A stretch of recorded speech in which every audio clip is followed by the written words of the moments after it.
Hey guys, I am so excited that we have Gotta Tennis on with us. And if you've been following my emails, you have seen that and 31 people right away, boom, right off the bat. Guys, come on in and say hello. This is going to be an exciting one. These are the guys been where they have the James Bond courts and Novak's out there practicing, and everybody's been emailing me, where are these courts? We're going to have to, we have to kill you if we told you. So anyway, these courts remind me of James Bond. So what I'd like to do, I have this friend Maribon, and we play music trivia. So what I'd like to start off with, and I think you guys are going to do much better than he did. I'm going to play a song, and you tell me what the song is and what James Bond movie it's from. Oh gosh. Oh, God. I got to get my wife really quick. Yeah. Right. Sure. Ronnie. Can you hear it? Okay. You're so vain. You're so vain. Carly Simon, baby. You're so vain. You're so wrong. No. It's so wrong. It is Carly Simon. Wait a minute. No, it's not. You're so wrong. You're so wrong. It's Nobody Does It Better. It's The Spy Who Loved Me. That's right. James Bond, classic. It is Carly Simon. No, he pressed Carly Simon. You crushed that. He pressed his buzzer too soon. I did it too quick. Did it too quick. Anyway, I'm going to plug in here, boys, and we're going to get rolling and have a great time. So everybody come on in, say hello. I already see Betty has said hello to us from British Columbia. British Columbia. Yeah, awesome. Very cool. Well, very cool. I lived there for 10 years in Vancouver. Yeah, I see people coming in. Keep coming in, guys. And what we're going to do tonight is we're going to interview Gotta Tennis here. These are the co-founders. Brett Hobden, who has been a big influence on my coaching. I remember watching Brett come out with videos. He had the collide, right? Win the collision, lose the collision. The volleys. The volleys, yes. A great video. So he's the co-founder of Gotta Tennis. He's also match analytics provider to Novak Djokovic and his team, which we'll talk about tonight. 35 years of international tennis industry experience as a developer, speaker, author, and entrepreneur. Amazing guy. We have Gordon Euling, co-founder of Gotta Tennis and owner of CourtSense Tennis Academies. What is academic? Academies. Oh, help me, guys. Help me. Advisor, consultant to Novak Djokovic and his team, 25 years of tennis business innovator and investors. So welcome, guys, so much to this live stream. And I just want to start off with, Jorge Capistani's on. Do you guys know Jorge Capistani? Of course. He's a legend. Great to see Jorge. I haven't seen him for a while, but he does some great stuff online. He's got some terrific stuff to see. Videos. So helpful for coaches being able to conduct some great drills. He's great. He's done so much for the game. Absolutely. Okay, so we have Lynn Miller. She's signing in from New Hampshire. And so what I want to ask you guys to start off with, Gotta Tennis. What does Gotta Tennis stand for? Because you told me last time it's pretty neat. Go ahead. Yeah, it stands for Global Online Teaching Technology Access. And it's kind of funny because Brett and I were trying to think of what would be a good name. And I think, I woke up at 3 a.m. having a dream saying, you gotta use this. You gotta get this. You gotta get this. How would you not use this? And then we just were trying to think of an acronym that would be appropriate and came up with that. So Global Online Teaching Technology Access. Very cool. And Brett, how did you two team up with each other? Well, that's a good question for Gordon, because actually we got together through a mutual friend and someone I've known since he was 12 years old, and Coach Tommy Haas. Yeah. And we're at Indian Wells. And Gordon, I'll take over that answer, because Tommy knew that I was so inquisitive and wanted to raise the level of tennis for others, and was working on a platform. And he said, you got to really meet this guy, Brett Hobden. I didn't know who Brett Hobden was. I thought I knew most of the top people. And it turned out he felt that he said, you know what, Gordon, this is probably one of the brightest minds I've ever met in the game of tennis. You got to meet him. And you got to meet him. There's a lot of gottas going on. That's right. And when we met, we became like brothers overnight, and really shared the same outlook toward tennis, and the insights he was sharing, the insights I think I brought, and it just became a marriage. You know, it was meant to be. And you know, we really felt like it was. Let's go really help the game of tennis in any way we can. So here we are, you know, teaming up. That is fantastic. Yeah, that is fantastic. So we have now 60 people on, so it is coming alive. The live stream is coming alive. Guys, come on in, say hello, say where you're from, and we're excited. We're getting ready to kick off TennisCon 5. They've got their Gata shirts on. I got my TennisCon 5 shirt on.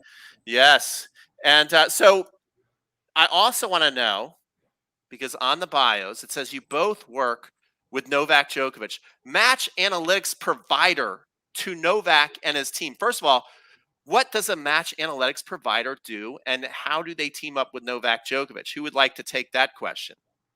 Well, I'll start off because, you know, Novak's like a little brother of mine. I've known him since he was 15 years old, and somebody that we just have a great bond and friendship, and I've always looking to help him in any way I can, and love technology. So we've always gotten along so well. So you've known him for a long time. And then the second one was how did you become a match analytics provider?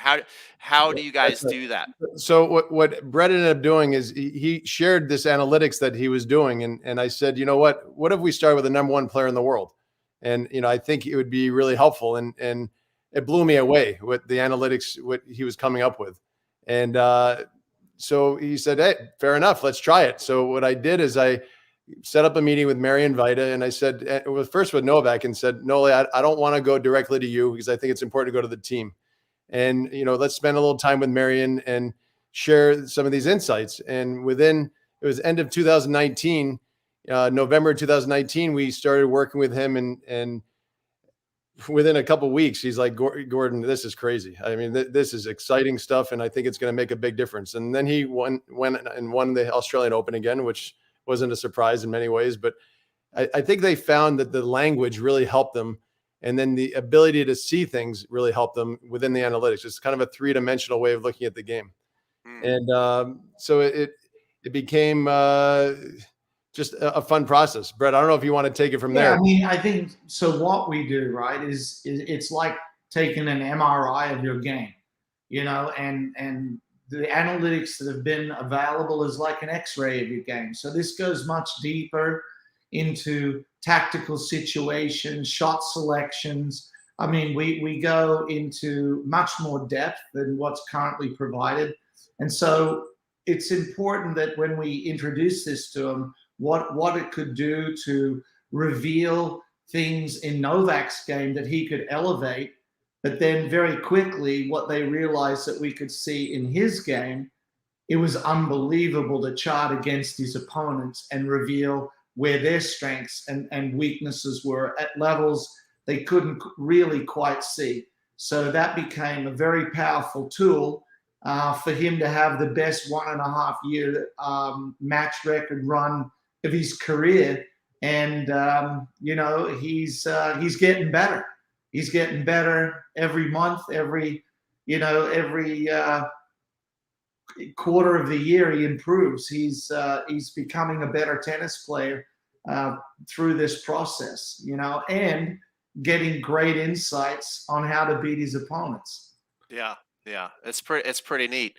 Yeah, I mean, 27 out of 28. That's not bad. It's not bad. I mean, the final was, the moment was so immense, right? I mean, just that moment of what it all meant. And I think the months and months of interviews and things about this, and it was a lot to handle. So, you know, as he said, it was the most stressful 2 weeks of his tennis playing career. Yeah. Did you guys get a chance to text or talk to him at all after that, or we spent quite a bit of time. Oh yeah, that night and the next day. We all did a celebration for him. And, you know, it really became a celebration of love and kindness. And the crowd really touched him in a way that it was so deep. He couldn't believe it. And almost the warrior spirit was not there as much as usual because he was so touched. His heart kind of melted from the crowd responding, almost like it was the last match of his career. You know, it felt like, oh my God, this response from the crowd, it was overwhelming for him.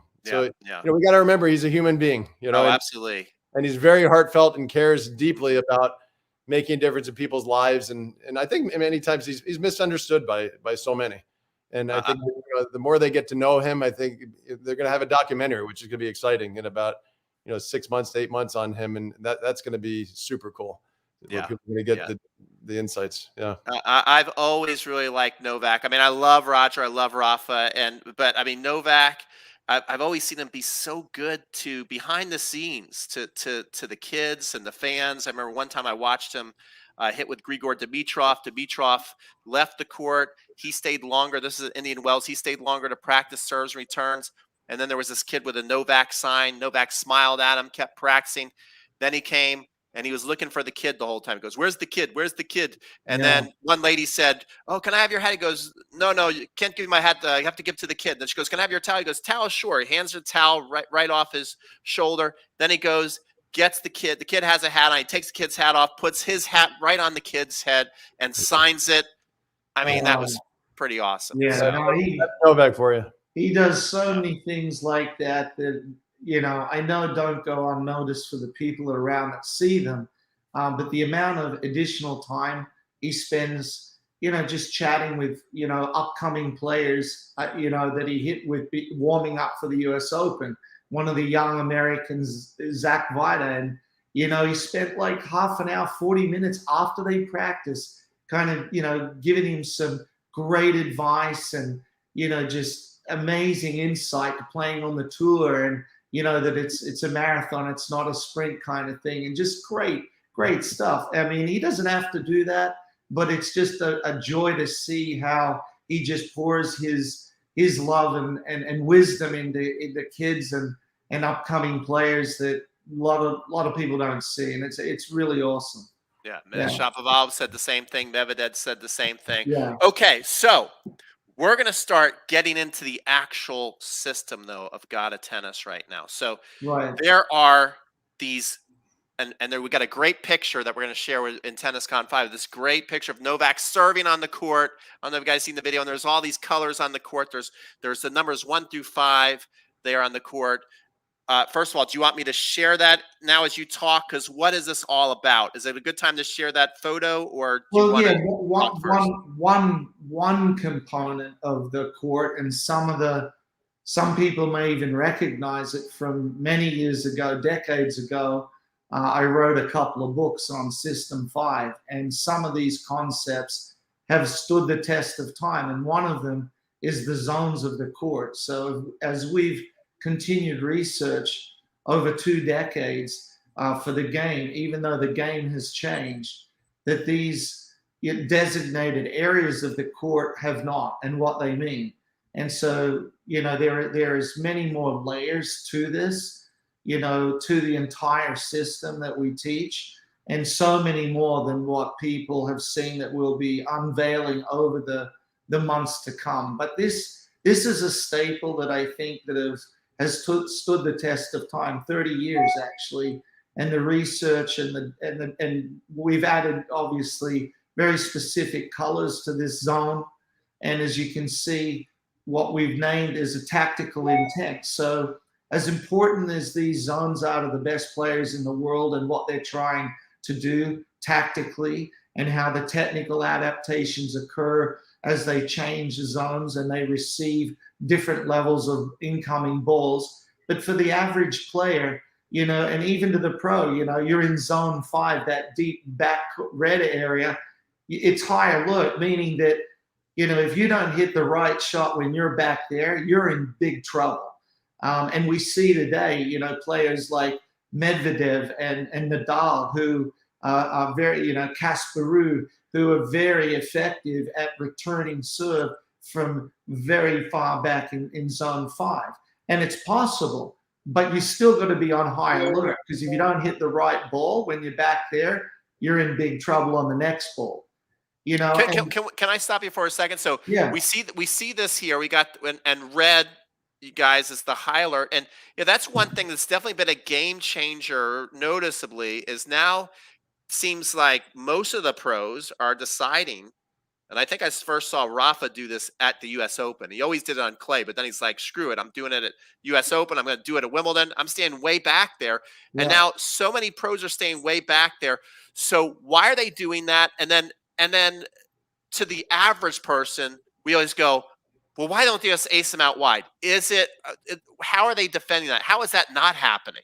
I would argue that the servers aren't as good as they used to be. I mean, there's so much of a power game going on that they're hitting the ball, you know, and big and just trying to go through people. And the nuances of like the Edbergs of the world, or the great kick serves or great slicers like a John McEnroe, aren't really there as much. I mean, Brett, would you not agree? I mean, I mean, and particularly I see this on the second serve, right? The first serves are so massive, and you get players that are able to hit massive to small targets. And when they do that, it's almost unreturnable. But where we see, and what we see is the likes of these players will go up maybe to the back of zone 4 for the first serve return, then drop way back, basically saying, you got the guts to go for a big kick out wide near the line there, or are you just going to hit it through the middle of the box? And what we've noticed, like Gordon said,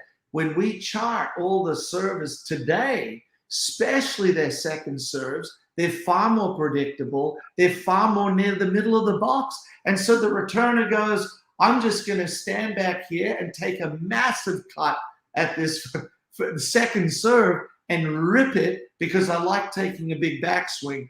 And the nuances, I think, especially in the second serve, and the use of slice and kick and precision isn't quite there as like we see it. But the power, I mean, everybody's serving massive now, almost, you know? I saw a question there about I think people think they don't realize it's a Z. So it's a Z, not a 25. Yeah, Z. Yeah, not 21, 25. Yeah. For zone 1, and Z for zone 4, zone 3, zone 2, zone 1. Yeah. Well, the master Jorge Capistani has our back, because he's so good. He's so good. Jorge. He knew off the bat. He knows. He knows. He knows. Yeah.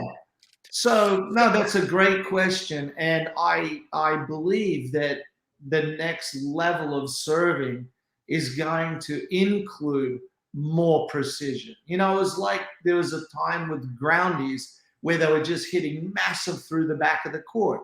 And then along came, you know, more angles. Now you see more short slices. So yes, while the power is very effective at the pro level, if it's too predictable, it becomes ineffective, right? Yeah. So they have to mix it up.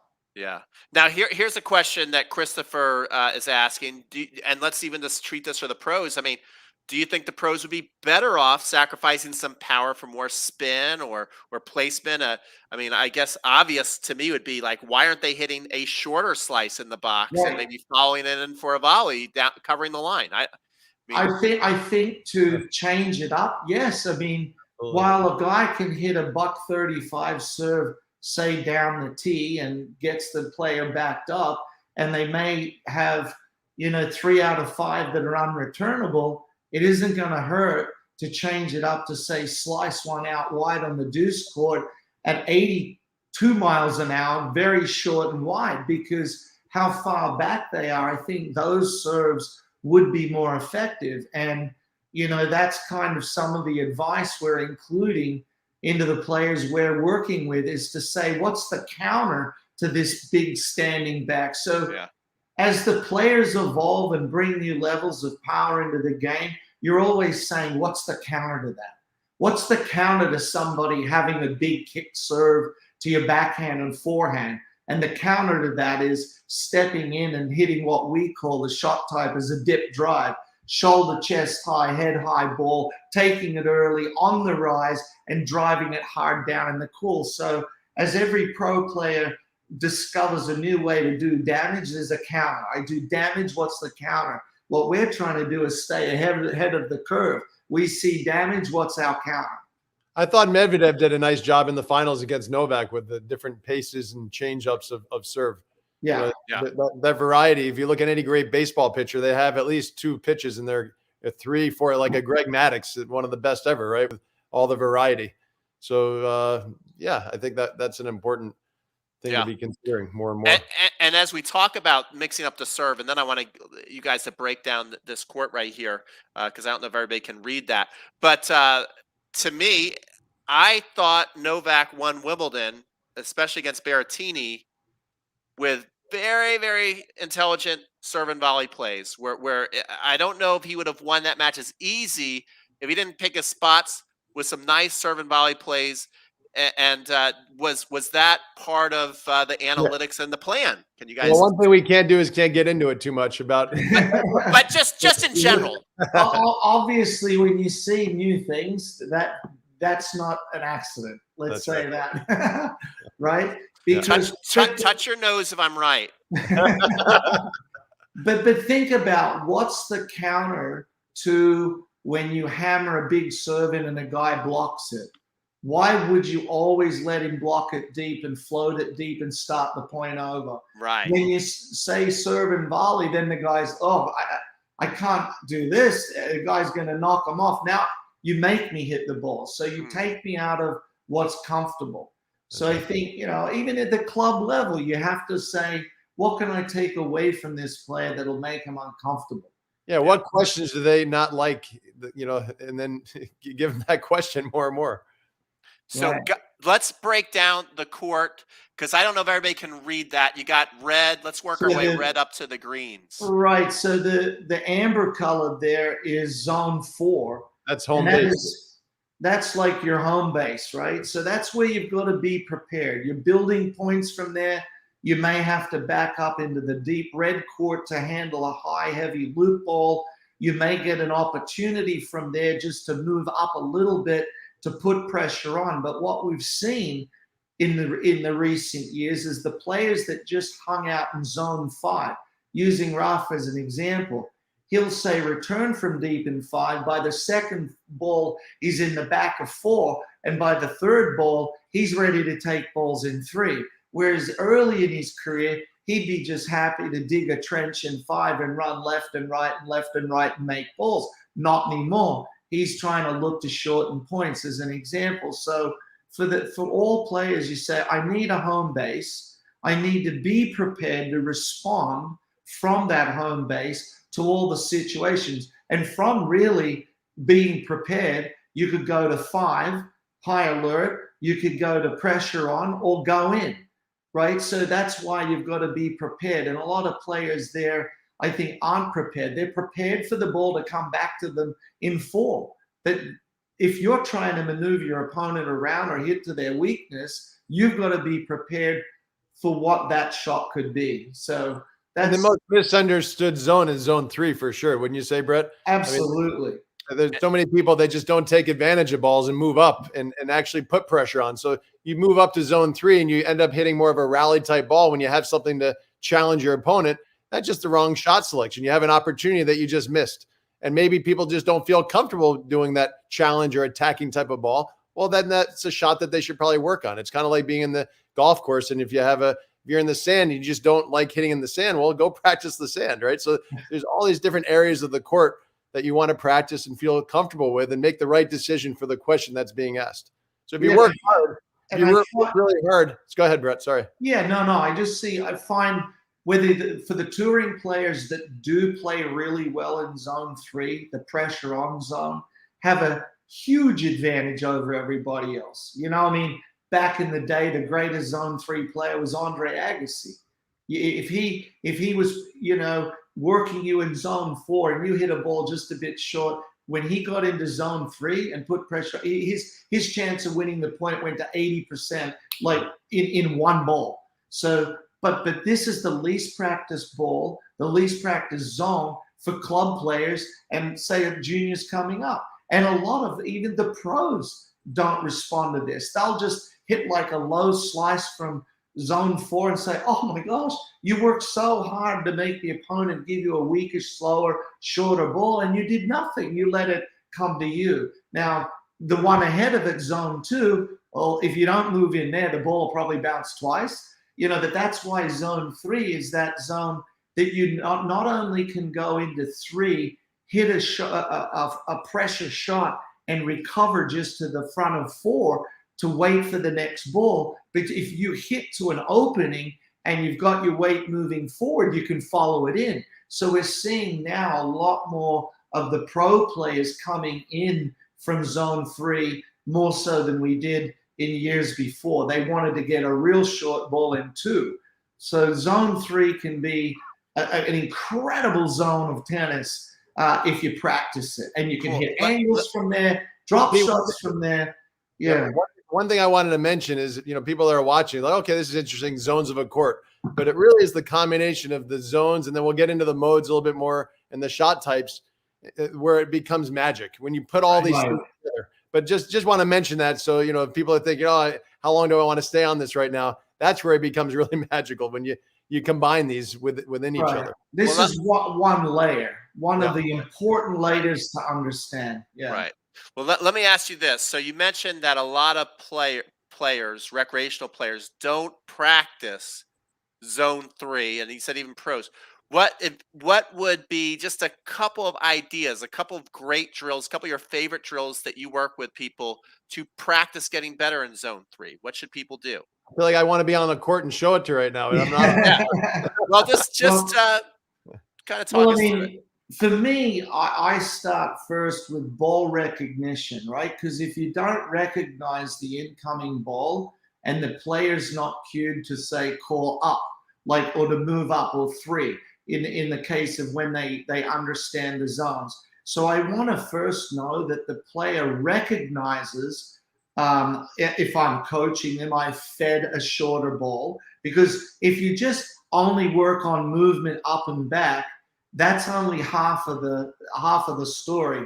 It's recognizing that the ball is slower, shorter, easier. So I think first of all is really working with a player to recognize the situation is, and then working on the specific shots, which you can hit a drive, you can hit an angle, you can hit a drop shot, you can recover off those or follow them in and go into the net of certain situations. I mean, you can do it from a hand-fed drill where the coach feeds in a deep ball and then every now goes with the short ball and they go up. So there's recognition that they've got to move in. They've got to recognize that ball first of all, and then play the appropriate shots. Then you can play it out live where you say, feed a ball to a player and they have to start with a slice backhand.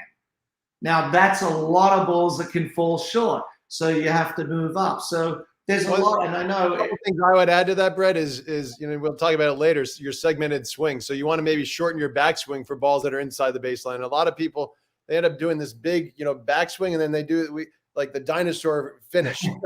They're late, you know. So if you shorten up your backswing and then do a complete finish, we call it like a 2 or 3 to 5, right? Backswing to finish.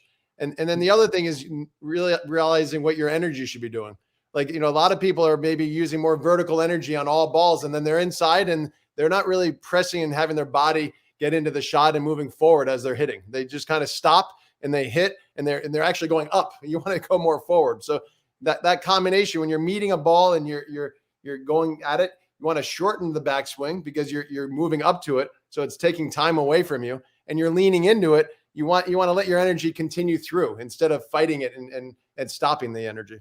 And if we have time after we've gone through the colors, those zone numbers actually tie into what Gordon was saying, is stroke adaptation, right?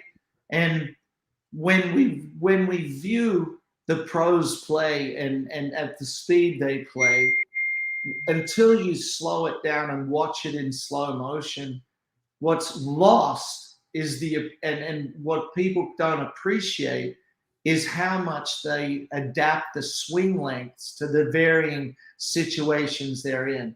And after we've gone through the colors, if we have time, we can quickly go through the numbers because they actually help as a guide or a general sort of configuration to how you should be thinking about your backswing and your forward swing after contact lengths. This is very important. Most players play with almost the same swing. Just a faster version. If they have less time, they do the same big swing, but a quicker version of it. And they look rushed, right? Yes, good point. What does Federer do so beautifully? He never looks rushed. Well, he's constantly adapting his swing. You know, whether the segmented swing, the energy, everything is just flowing, and there's never that rush look. Well, everybody could do that, honestly, if they really understand the question that's coming to them. And for some reason, many think that the same ball is going to come to them no matter what, and it's not. And they're not adapting, and then they feel rushed and out of place. Yeah. Right. So excellent. So we're to zone 3. So let's go through the 2 and the 1, and then we can talk about what you were saying you want to get to, Brett. Sure. Well, obviously 2 and 1 are obviously very connected, but players, I feel, when they enter 2, there's hesitation, and that when you hesitate, you lose, especially if you're coming to the net. So what we want to say to players is, look, once you enter into zone 2, right, you are far better off going with your best option coming forward, whatever that may be, than hitting a ball in 2 and trying to recover, because then you expose yourself to everywhere on the court, and your likelihood of winning the point from there becomes far less. So that's going to go for singles or doubles players. Don't hesitate. When you get into zone 2, you're on a committed plan to come in to zone 1 to try to finish it. Yeah, go ahead. Let me just ask this, because I think this would be a good question a lot of people want to hear. So you get into zone 2. I've seen videos on you approach down the line. Down the line is the way to go. Then other people are like, down the line's old school. The pros are now approaching cross court. I mean, obviously they're doing both. How would you help a player decide? Just a couple of examples. I know there's probably a lot of different reasons why you go down line versus cross court, but just in general, help people. How would you decide to go down line or cross court with your approach shot? Well, that's a loaded question. For me, contact point height is very important, right? If the ball's low, there's no chance I'm going cross court. I want to be able to hit a ball so well cross court if I'm approaching, the player's lucky to get a racket on the ball. Because if you're not approaching aggressively enough, you're exposing your next passing shot completely open. So you have to be, so when the pros go cross court, most of the time they're hitting winners, and they're not doing it from low. Well, some of them can do it from low contact points.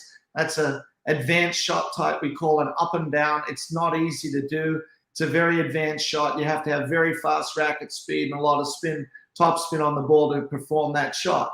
But I would say generally, if you can't be very aggressive and have the ball above the height of the net to go across, I'd go down the line, keep the ball in front of you, especially in singles.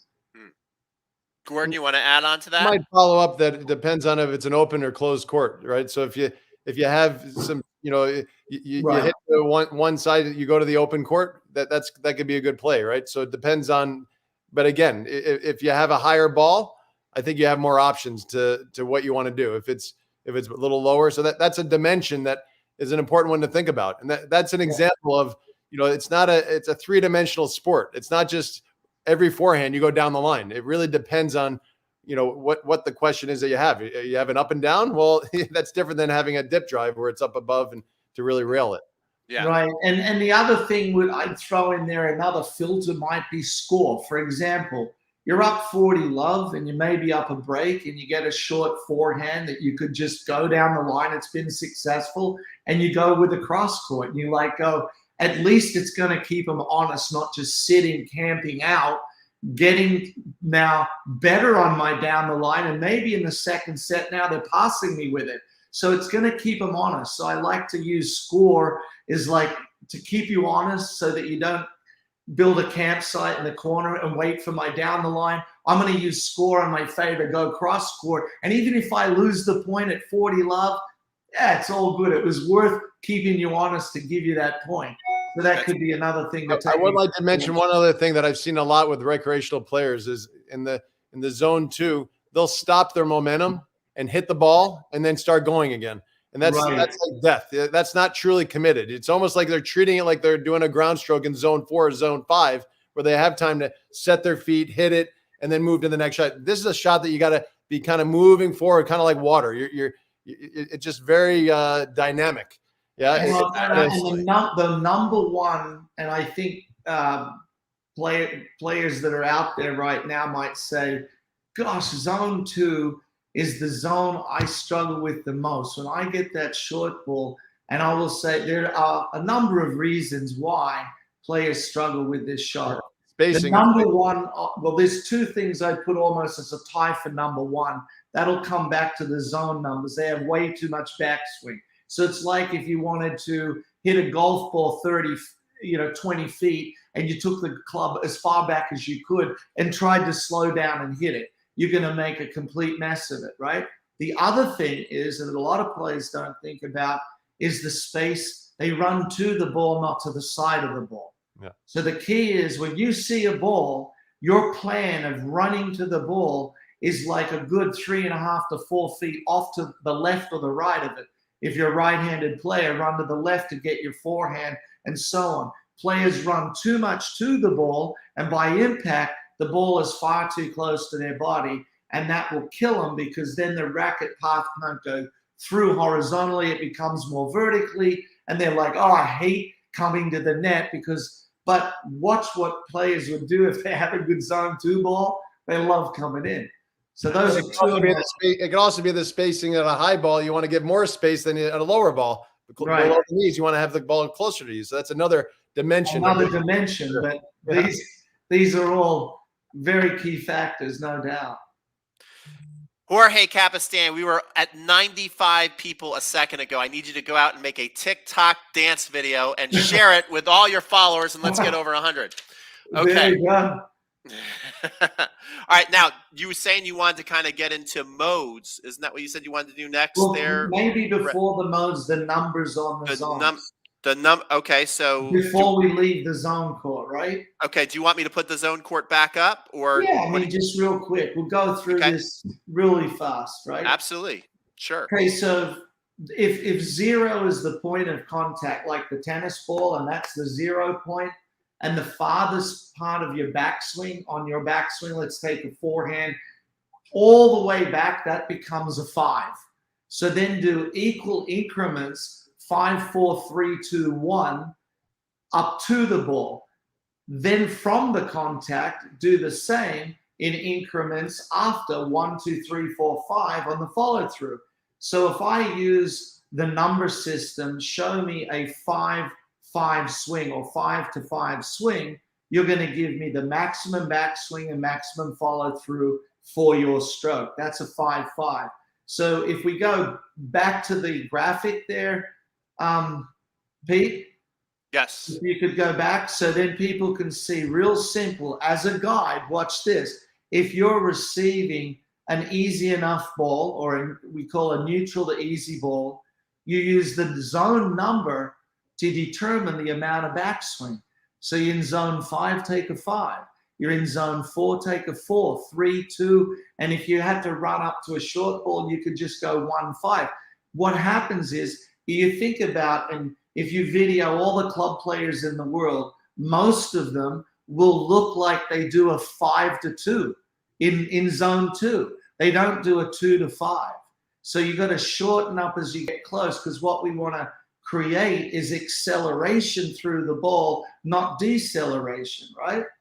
Because that is what is so important about stroke adaptation. Then within the same zone, Pete, if I give you a 30-mile-an-hour ball and you're in zone 4 and you do a 4 to 5, and then I crush one at you at 85 miles an hour, if you do a 4 backswing, you're in trouble. So you might do a 2 to 5, or maybe even a 1 maybe a 2 to 3 or a 2 to 2.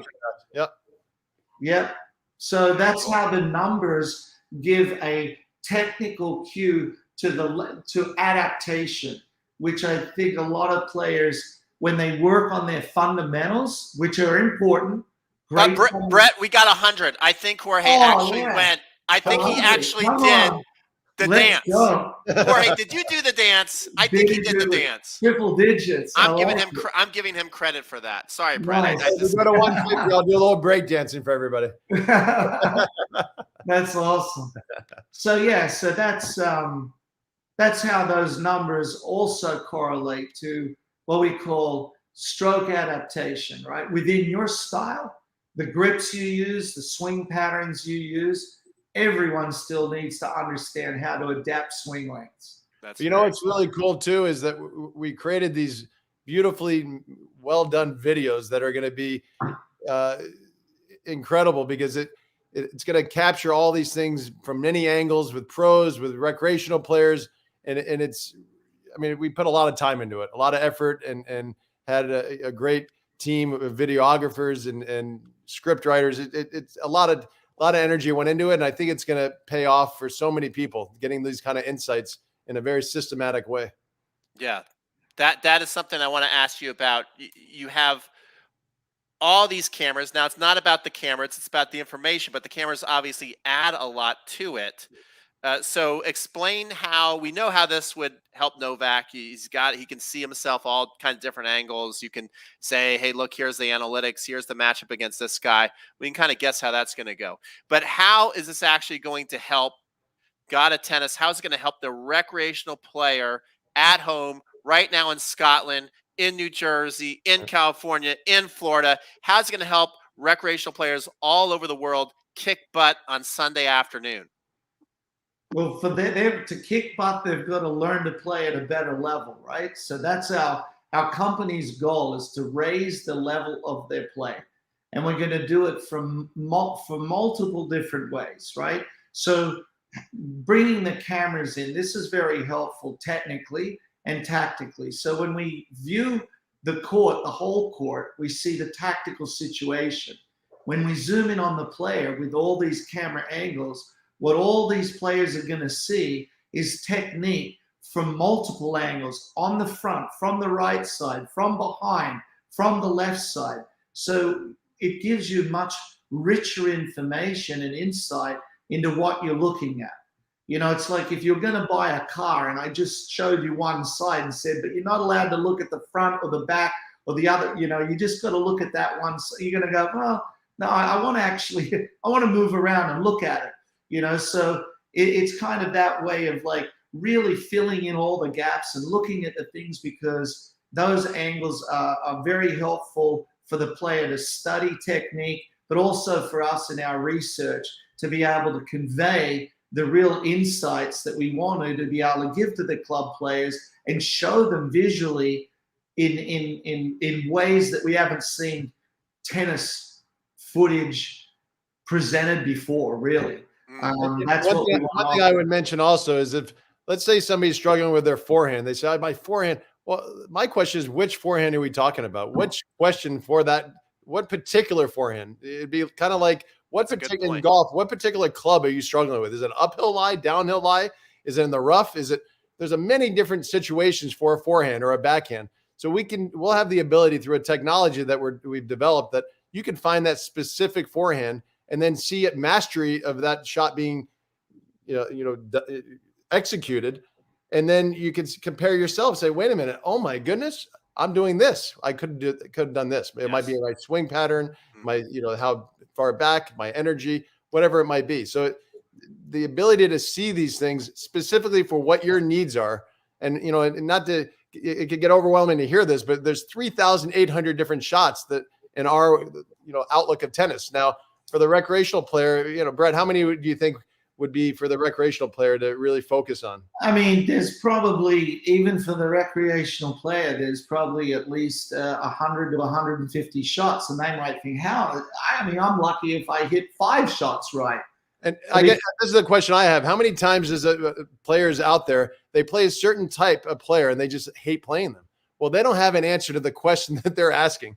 And what they'd be able to do is go and find these shots through our shot wizard that we're going to be introducing in a few months. But they'll be able to go find it and say, you know what? Oh my God, here's an answer to that question that I just never considered. And here's some tutorials about it. And it's going to be very dynamic, right? To be able to get very specific versus just a generic, take your racket back, and high to low to high, and and transfer your energy. Well, yeah, it depends on what shot though. They're all completely different. And so, Peter, one way to wrap that up is to say we're going to help them learn technical solutions to tactical situations, right? And that's what we do at the pro level. There is a technical solution, a very optimal technical solution for that tactical situation. And we're going to do that for the number one player in the world. And we're going to do that for the grandmas and the grandpas, the club players, the weekend warriors. It is wild how quickly. Yeah, and we're going to bring the insights that we've learned from the pros and what really has made the greatest, let's say, gains in their development. And we've, I'm an old dog. I've been in this game a long time. I've taught over 50,000 hours throughout my lifetime. So there's a lot of chance to try this out. And Gordon's a young buck, so he hasn't had quite the mileage I have. But I'm telling you, so that's what we want to do, is bring these insights, share them with all these players at all these levels, because guess what? The language we use with the best players in the world, we're using with them, with kids, everybody. That's what makes this very exciting. That's great. I want to acknowledge some comments here. And guys, get your questions ready. You have questions about everything you've heard tonight. But I like this from J. Scott Parent. Even simple videos of my play, which really, it's amazing how many people do not video themselves, have helped me greatly. Multiple angles of tracking. The information will be great. And then I like this one for Christopher, who's almost on all of our live streams. I'm going to have to watch this call many times. Too much good stuff that can't be captured in one watch. And I think he just kind of really crushed what TennisCon 5 is about. I mean, you heard all this tonight. That's we've got like 40 plus presentations. How do we get one? How do we get one, Pete? Oh, I'll send you guys one. I get a God of Tennis. Here it is. This is first of all. That's a secret. Hey, Tom, I'm going to have to talk to you. I can't tell you. Come on, Tom. You shouldn't be asking that question on this call, Tom. You know that's a big secret. Guys, can you at least give a hint of where this is? What I would say, it's 25 to 30 minutes from the U.S. Open in New York City. But it's a special spot with the likes of Pete Sampras, Monica Seles, Jim Courier, Novak. A lot of champions have been there over the years, and it's a special place for sure. It's a special secret place. Okay. But we may reveal it. That's all you need to know right now. That's all you need to know. I'm going to come. I know I'm going to be blindfolded. There's probably going to be men with machine guns surrounding me. Your secret's safe with me. Okay. Very, very cool. This has been a lot of fun. So if you could tell me, when you work with the pros, and guys, now start asking your question. Oh, when is TennisCon 5? That's a great question, Kelly. I'm glad I paid you to ask it. No, TennisCon 5, we're going to start giving away free tickets next Tuesday, which is October 12th. That's where you can get your free ticket. And then we're going to launch a nice, fun trivia night with Gigi Fernandez, 17-time Grand Slam champion. We're going to play tennis trivia. You can win, tennis gear and stuff. It's going to be pretty cool. And then October 18th is going to be when we're going to start releasing Monday's lessons, Tuesday's lessons. So be looking for your free ticket next week. This is a lot of fun. We've made it to TennisCon 5, which I'm super excited about. So when you work with these pros, I mean, they've had coaching since they've been little boys and girls. They've had a lot of great coaching to get where they are. So, like, what are some of the big aha moments that they've never seen or heard before that are very common things that they tell you guys after working with the analytics and on the court and what you give them? I would say first, it's the language. If you have a language of what you're trying to understand, and as a coach, you're trying to convey something. If you don't have very specific language, it's tough to get to the crux of what needs to be done, right? So, the analogy, I love, Brett talks about a cat. Like, if I had everybody on this call draw me a cat and they drew me a stick figure cat, well, okay, then I'd say, no, it wasn't. I don't want a big cat. Then they draw a bigger version of this stick figure. And I said, no. I want to have a lion. Why didn't you draw me a lion the whole time? And I actually talked to Novak about this. At one point, having a challenge with his backhand, and he felt like it was cat. Like, I want to know what the specific thing is on this specific backhand. Well, that's the kind of information people need to know, right? It can't be just generically, just do this generic thing, because it's very specific answers to each question that you're being asked. And if you don't have that language, then it's very tough for that communication to happen between, even in your own mind. Like, if you could picture a color that you're on that zone, and the mode of play and the segmented, all these things, you all of a sudden can come up with an answer that's much more sophisticated than just a general answer of just get the ball back. Then you're reacting. I want to be proactive. I want players to understand how to problem solve, because it's an adaptation sport. If they can't adapt, they're not going to be ultimately the best version of themselves. And I think, Pete, this is what happens to a lot of the club players, right? They don't look at, say, when something breaks down, it's situationally specific. So they might have one match and play, say, someone that hits the ball hard and low. And let's say that day, my backhand was on fire. It was unbelievable. And they play a match the next day against someone who hits the ball soft and high. And they're like, I couldn't hit a backhand in the court. My backhand broke down completely. Like, right? But they didn't recognize, wow, when the ball's coming low and fast right in my strike zone, I mean, waist high strike zone anyway, it feels amazing.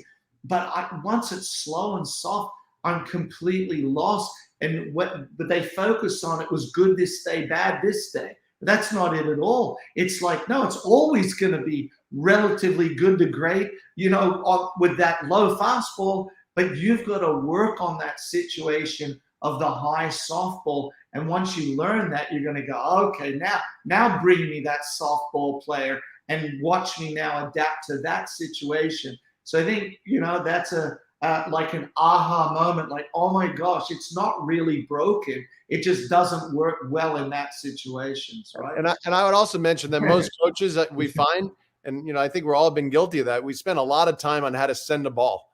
And when in reality, to execute, you need to learn how to receive, send, and then reposition or recover, right? And there's a lot of, that understanding the question to then give the right answer, to give the right send, is so important. And I think I would challenge everybody in this call, like even a coach, I've asked a lot of coaches, how would you explain how to explain to your student how to receive a ball? Not an easy explanation to give.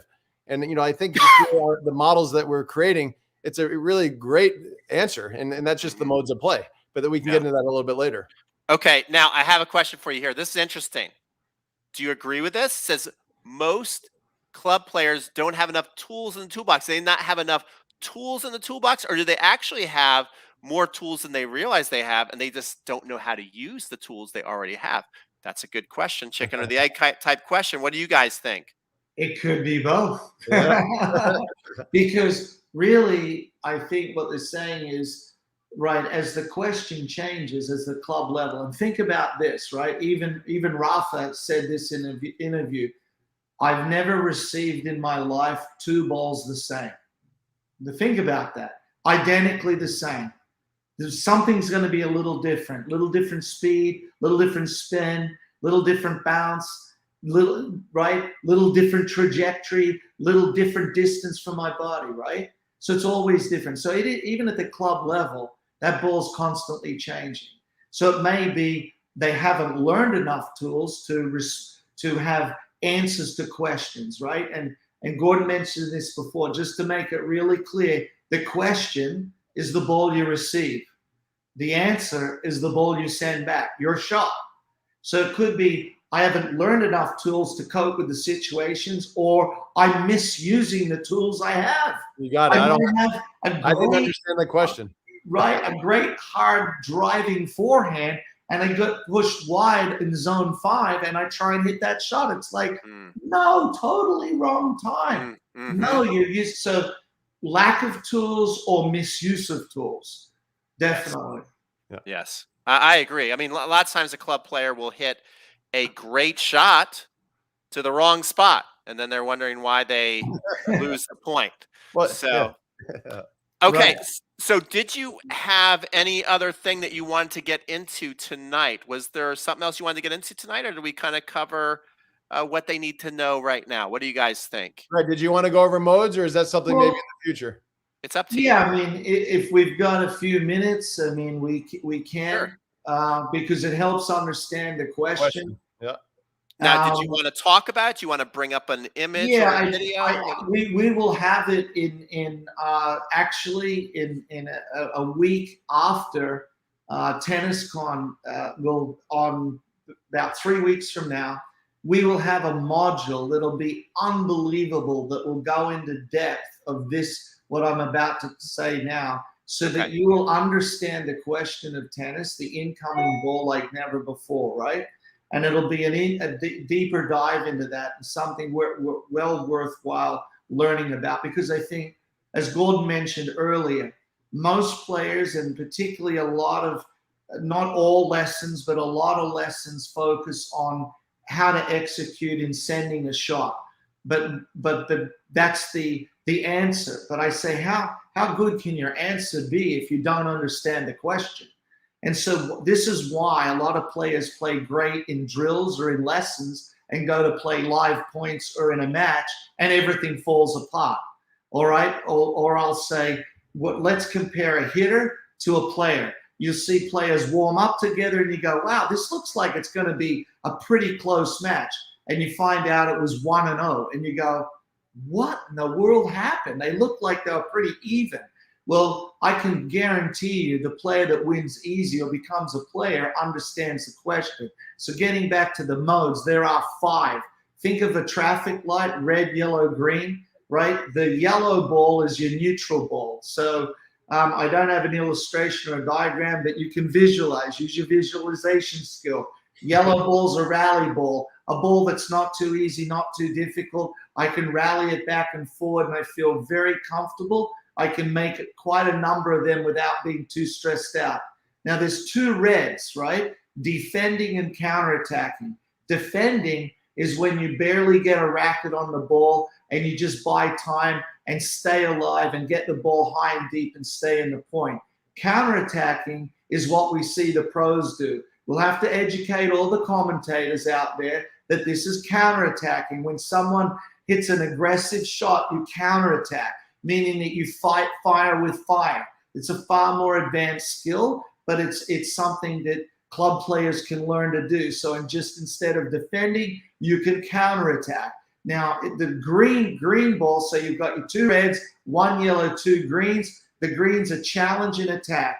Challenge means I get an easy ball. I can put pressure on. I have no intent of hitting a winner, but I want to put you under pressure. And attacking is I'm taking you out right now and finishing you off. So that's like a 30,000-foot view of the modes, but we'll get into it. We'll have some pros doing some great examples, club players. We've got a whole great program there to share with people on the modes of play. That'll be a special offer through TennisCon, because this will actually be Gotta's first instructional product to the market. So we're excited to do it at TennisCon with you, Pete, and everybody else, right? And the modules will be, accessing the modules will be on a site that we will have a link to. We are going to give away a 16-minute or whatever. We're going to share that with everybody through TennisCon. It'll lead you where to go, to probably gottatennis.com. That's where we're going to have these modules. And we're excited to share it with people and get feedback from coaches and players along the way. That's very cool. So let's end tonight and kind of talk about the visuals that you guys have for your 16-minute TennisCon video. If you can kind of like preview us, what are we going to see visually? We kind of know we're going to see the zones and all that, but like, who's in the video? What are people going to be getting out of the video? Tell us about that video that they're going to see at TennisCon 5.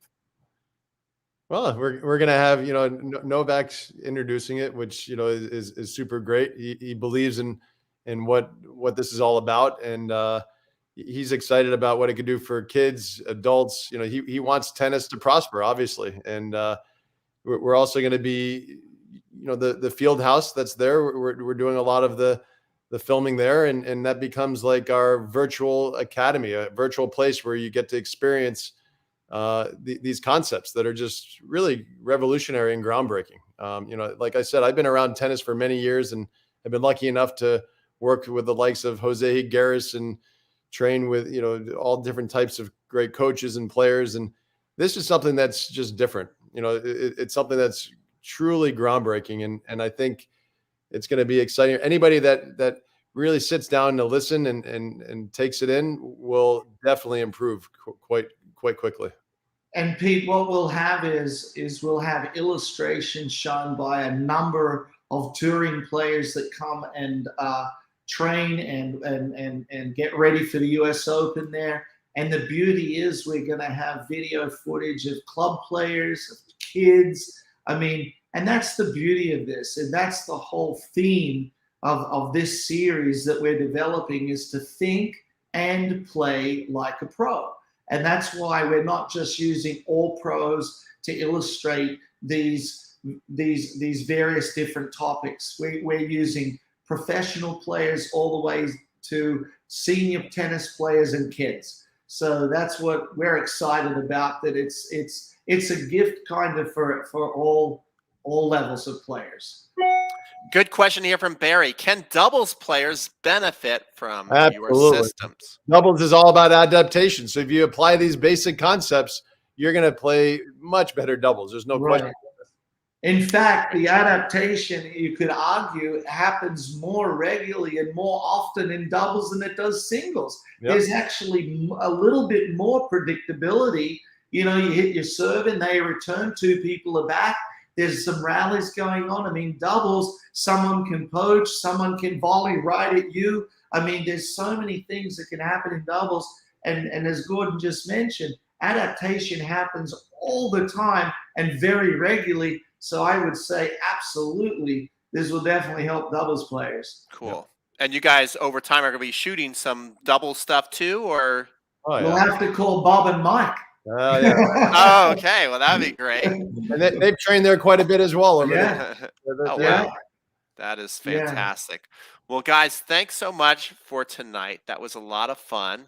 And I want to thank everybody for being on. You know, you guys can do a lot of things, you know, watch TV, go out and party. I don't know what you guys do out there, but you're with us, and we appreciate that you spent your time with us tonight. So thank you for coming on. Thank you for coming. And be ready for TennisCon 5, and be ready for God of Tennis. And everybody stay safe out there. And thanks so much for watching tonight's video. You guys have a great night. Have a great night, Gordon and Brett. Thanks for having us, Pete. All the best with the coming week. Thanks for listening. Cheers.